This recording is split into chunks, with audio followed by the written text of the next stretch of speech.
Calcutta, but to Kolkata. Kolkata. It was Calcutta for a long, long time, but it used to be.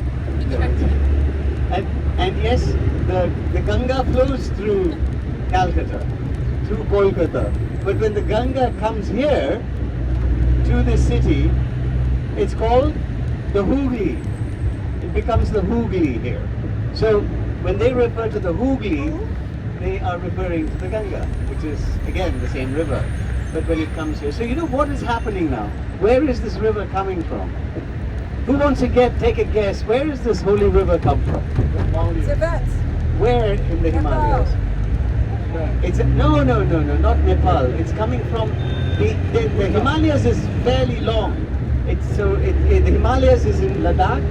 It's in Kashmir, and then it goes on. It's in the Himachal Pradesh, and then it goes on right through till the east, Bhutan, and then right up to where the Chinese have Tibet, right? So it goes right across. The Himalayas is a pretty long range, but the river comes from a place called Gangotri, which is in the north of in Himachal Pradesh.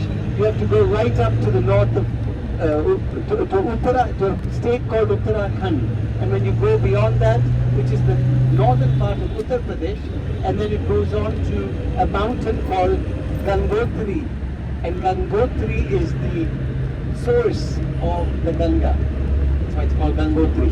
So the Ganga starts from there. It flows down all the way down to Rishikesh, and when it comes from the mountain, it's glacial. So it's very, very powerful. And it is said that had the river come down on its own, you wouldn't be coming here because there would be no India.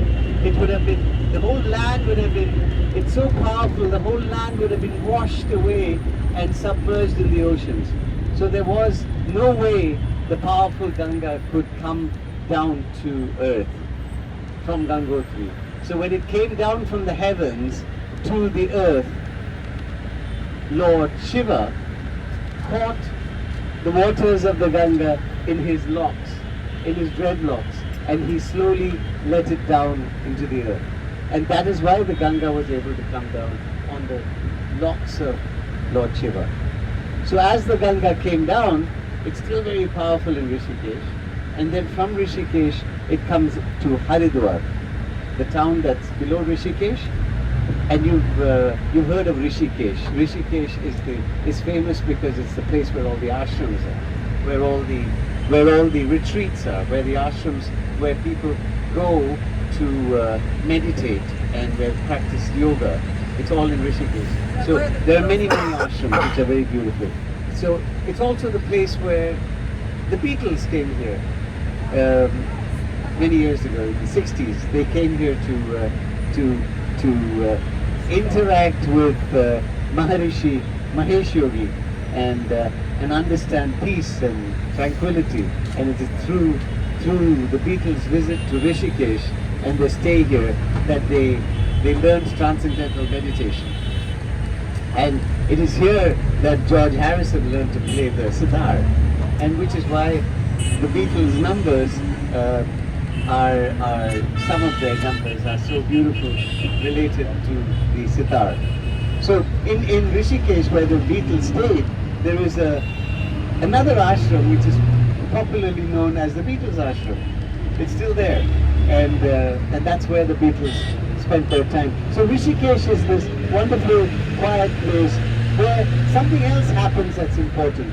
When Indians, we believe that people who follow the thought process or the philosophy of Hinduism, what we think is that life is divided into four quadrants. Life is your existence. It's divided into four quadrants. The first quadrant, the first quarter, is when you are dependent, when you're a child, when you're dependent on somebody else to look after you. The second one is when you become an adult and you grow up and you start becoming an earning person. You start having the ability to start providing. And then the fourth quadrant is when you are looking after a family, when you have a a wife or and you have children and you've got others depending upon you, and then you're a householder. That's your third quadrant. And when you reach the fourth quadrant, you detach from all worldly attachments, because the only way to achieve salvation or moksha, enlightenment, moksha is when you elevate and be one with your God. When the only time to do that is when you start detaching, because if you have worldly attachments, if you have connections to material comforts, then you're definitely not going to achieve it. So detachment, or when you go off into the forest and meditate, that is when you enter the fourth quadrant. So the lifespan, assuming it's 120 years, or each quadrant is therefore divided into four. And when you go to meditate and you go into the fourth quadrant, you go to Rishikesh, to the mountains, to an ashram, and you focus on the meaning of life, and that's when you will then detach from material comforts. So you then grow your hair, because you're not. These are all material attachments, right? So you see in the ashrams, the gurus are the people are meditating and they're practicing yoga, and they're letting their hair grow, and they're eating simple food, and they're going into this amalgamation with the cosmic soul. So I'm talking about the amalgamation with the cosmic soul. So that brings me back to telling you about the Trinity of Brahma, Vishnu and Shiva. What is this about? So we have in the Hindu philosophical thought, in the way we think of Hinduism, what we understand as the philosophy of Hinduism, you have the beginning and creation. Creation is personified in the form of Brahma. Brahma, we say, is a creator, is the one who was the cosmic egg, the beginning of life. So the cosmic egg is Brahma, is the beginning. So Brahma is the creator, or what we call the generator, right? The beginning. And then you have Vishnu in the Holy Trinity. Vishnu is the timeline, which is the timeline of existence. The timeline of existence, now this is all explanations that have been there for ages, for thousands of years, and reference to all this is in the Vedas, in the religious texts, in the treatises that have been written by the learned people. So it's all there and explained, because the timeline of Vishnu's existence is the existence of time. And Vishnu comes to the earth in different manifestations. Each time he comes in a manifestation, it is called an avatar. Avatar means a manifestation. So if you've seen the film Avatar, what is happening in Avatar? It is the manifestation. He takes on a form. That's why the film is called Avatar, because he takes on this other form. It's Vishnu taking on a different form, and that is an avatar.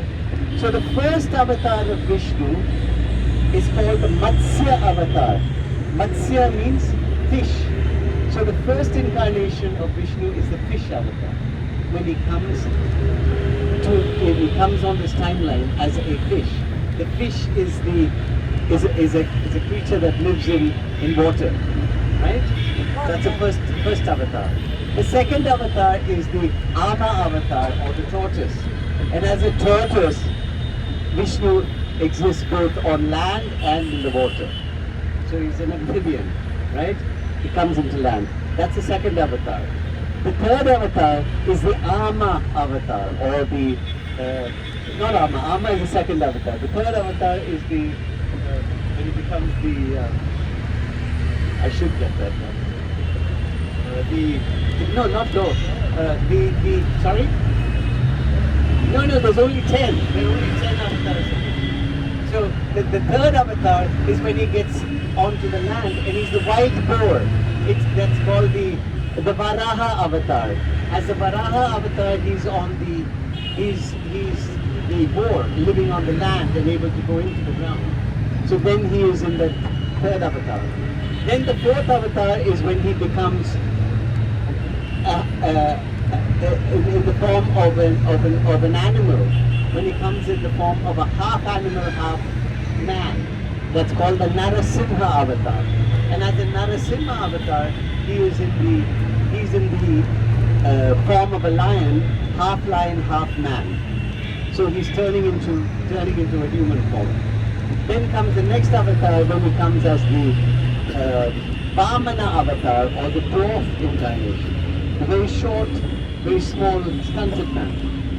From the dwarf avatar, from the Vamana avatar, he becomes the complete man, or the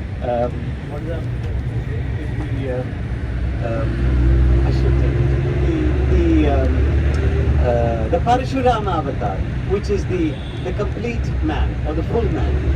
So he's gone from a dwarf to a complete man. And from there he comes to his next incarnation, when he comes as the Rama avatar, correct? Balarama avatar, when he comes as a super strong man, the complete man, the Balarama avatar. Then he comes as Rama avatar, when he is the ethical man, the man who thinks ethically. So that's the Rama avatar.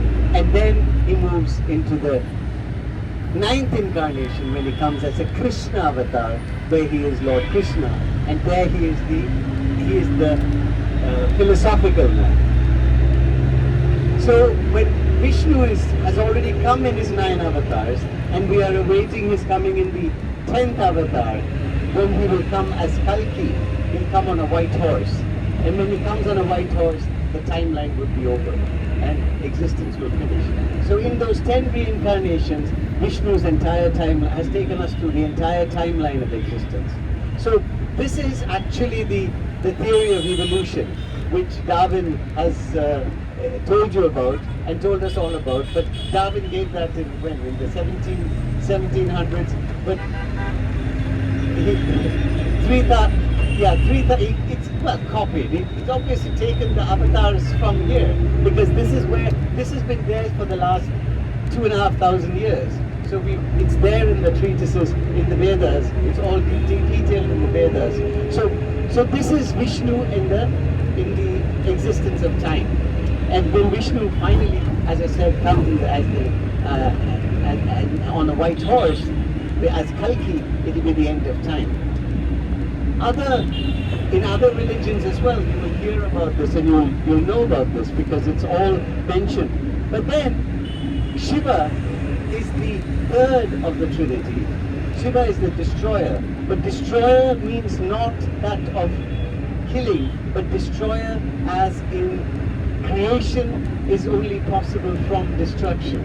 And with the coming together of both the aspects of life and birth, that comes with Shiva. So Shiva is the essence of creation. When we say Shiva is the destroyer, so destruction in order to have creation. So that is the trinity of Brahma, Vishnu and Shiva. And these are only concepts. So what I've spoken about is the concept of, or the philosophical understanding of life. And that is the way of life of the people of followers of Hinduism. But this is not something that people can understand and fathom easily, because it's the concepts are too esoteric to understand. So people needed something that they could easily appreciate this with. So the priests or the teachers gave us idols. They gave us Vishnu in the form of an idol, Brahma in the form of an idol, and Shiva also in the form of an idol. But to make it more understandable to the common man, also gave these deities human traits by giving them arms and legs and eyes and bodies and wives and children. So So for Shiva, Shiva has got a wife, a consort, which is Parvati. Shiva has Parvati, and Parvati and Shiva together have two sons. And Ganesha is one of their sons. So that makes people understand it and gives people something to hold on to and appreciate, and are able to pray to something which they need, that tangible something to pray to. And then his name is Kartikeyan. And then all the deities are given vehicles and they're given attributes. So then people understand these concepts. The vehicles are given to them. So every deity has its own vehicle. Shiva's vehicle is the Nandi, the bull. So every time in front. So what happened is, because people started looking at these Trinity as something that's tangible and easy to understand, what happens to religion? Then you have people who follow one aspect and some others who follow the other aspect. So those who followed Shiva became Shaivite Hindus. Those who followed Vishnu became Vaishnavite Hindus. So Vaishnavite Hindus had to differentiate themselves from the Shaivite Hindus. So they wore the markings on the forehead in a different way. So you will have the Vaishnavite Hindus doing it this way and the Shaivite Hindus doing it this way. So what's happening to the philosophical concept of Hinduism? It's left far behind because you need tangible things to hold on to. And when I tell you about, you asked me about the birthplace of Krishna, was Krishna actually somebody who was born in Mathura?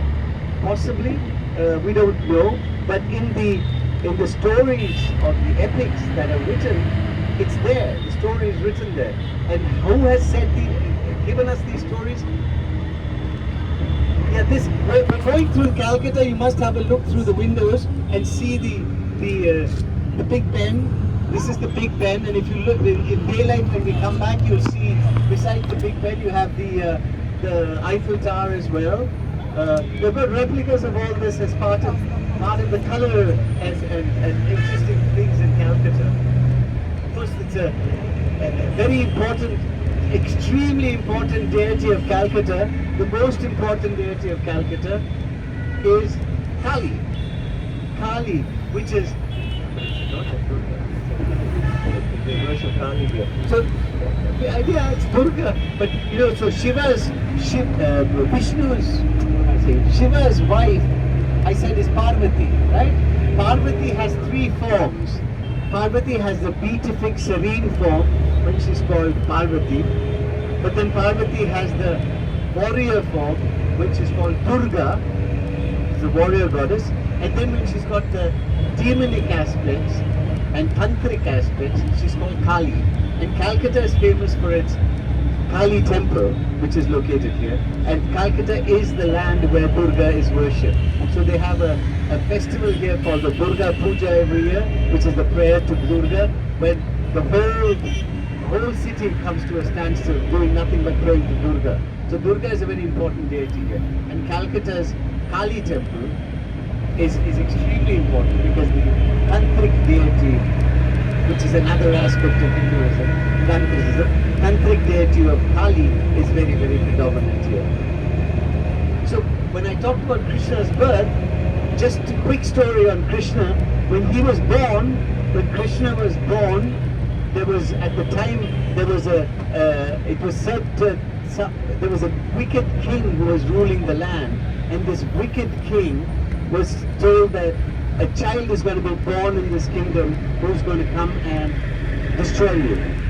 So the wicked king has all pregnant women caught and killed, and so that the baby would not be born, because he was scared about this wicked child this child is going to come and destroy him. So they caught this woman. This pregnant woman was put inside a jail with her husband, and in Mathura. So there's a jail even now in Mathura. People go and worship. They go and see the jail. So they were put inside this little jail, and then there was this. She was of course fully pregnant by then, and then there was this massive storm and massive rain, and in this ferocious, terrible rain, the jail gates threw itself open, and Krishna's, I mean, the baby was born in the prison, and the father put the baby into a basket, put the basket on his head, and a cobra came out from the basket and covered the child as the rain was pouring. And then he walked out of the prison. And then as he was walking out of the prison, the king saw this, got the message, and sent the soldiers after him. And Mathura is on the banks of the river Jamuna, the big river. And as he came out of the prison, and the soldiers were chasing on their horseback, and as he came to the banks of the river Jamuna, the waters of the Jamuna parted, and he was able to walk through. And as he walked through to the other side, and then the soldiers all came into the river, and all the waters gushed in and got rid of the soldiers. That's how Krishna escaped. So are these stories all stories, or are they all interesting parables that we hear about and we read about? But it's the story of Moses. It's the story of Moses. And you know, interesting also, when I say Krishna, was Krishna a name? Is it similar, very similar to Christ? I don't know, but it's thoughtfully. But the reality is that all these are wonderful stories which give us a lot of positive information and positive thoughts. But the philosophy of Hinduism is very different from the religion which is Hinduism. And in the name of that religion, God knows what kind of disaster we have created in our own lives.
Krishna was a cowherd. He was a cowherd who looked after cows. He was brought up by his mother and his peasant parents. And he looked after cows. And he was jovial, he was friendly, he was very fond of butter, and those are the human aspects of it.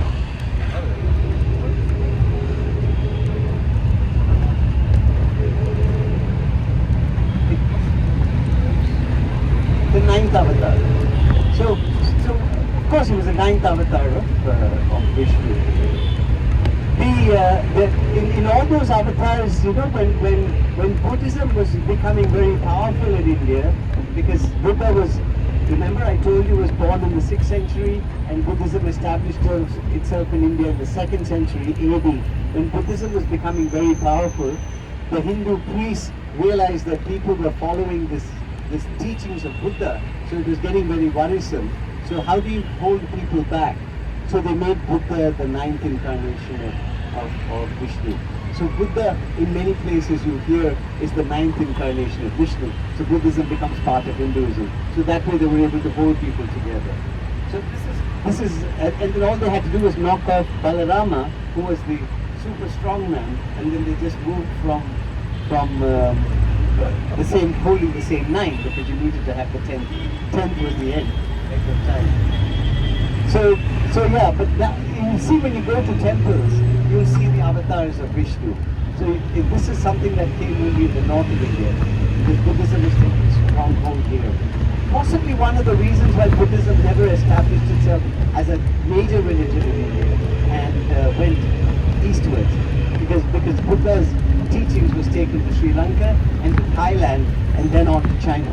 So, and as it went to different places, it mixed or amalgamated with the local religions or local way of life to create its own religion, which is why you have Mahayana Buddhism, which is a mixture of Buddhism of the higher school combined with the Bonpa religion of the mountains. So then you got Tantric Mahayana Buddhism, which is very different from the Theravada Buddhism, which is the classical Buddhism which you see in Thailand. So the mountains have a different Buddhism. But because, right? The very first form of Buddhism is only the teachings. There was no form because Buddha's teachings were very classical, and there was no Buddha in it.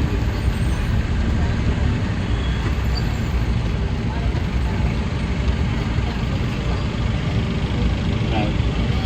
It's closer to the. You're saying it's more closer to the teachings. Closer, I don't know, but perhaps it.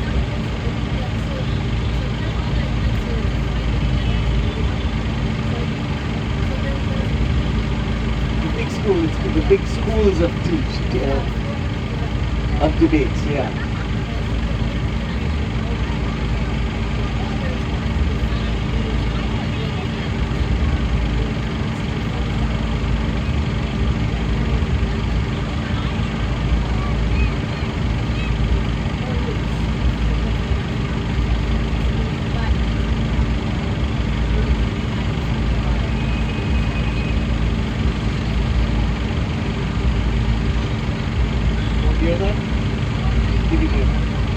There were schools of learned people who were debating and discussing on the original teachings of Buddha.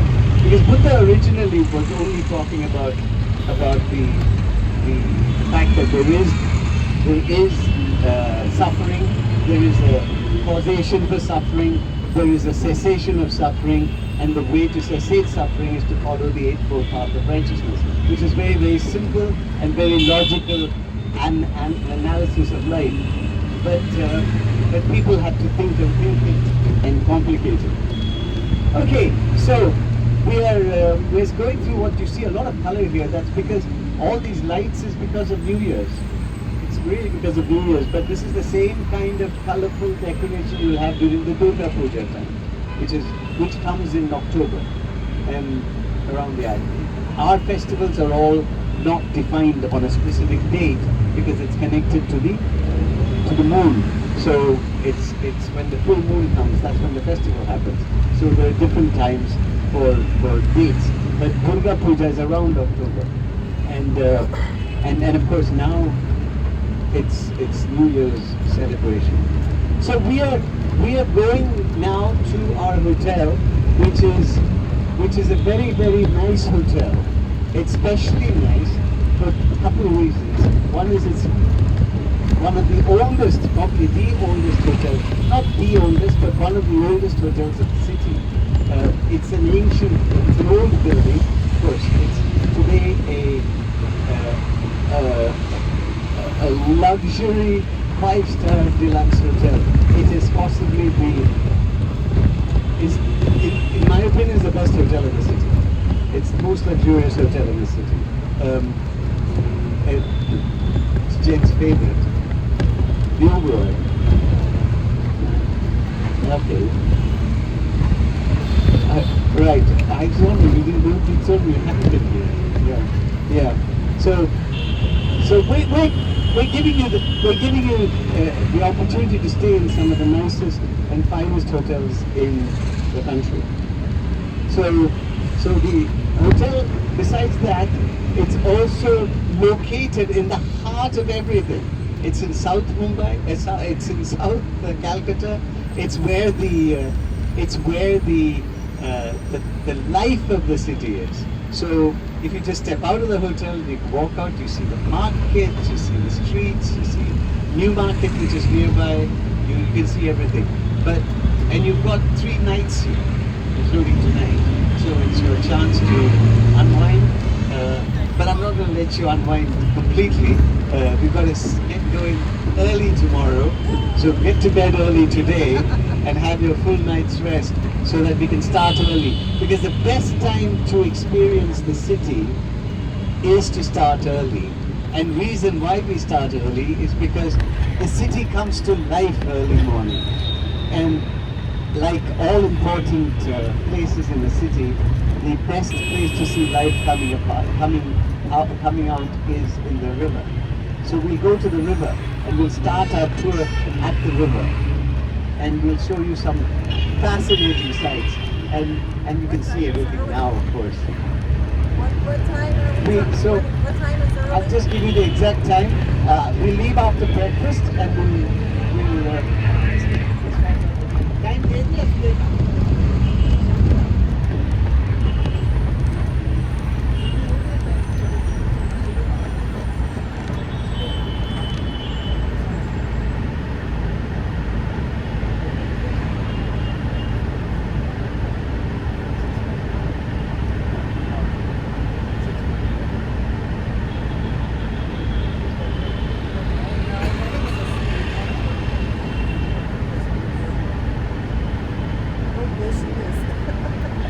So what we'll do is, breakfast will be served from 6:45 and we leave the hotel at 7:30. Are you looking at me saying thank you, or are you looking at me saying, oh, damn? Thank you. No, because if you don't leave early, you won't see the flower market. So we planned something that just to see things, you'll have to start early. It's also a good time of day to start.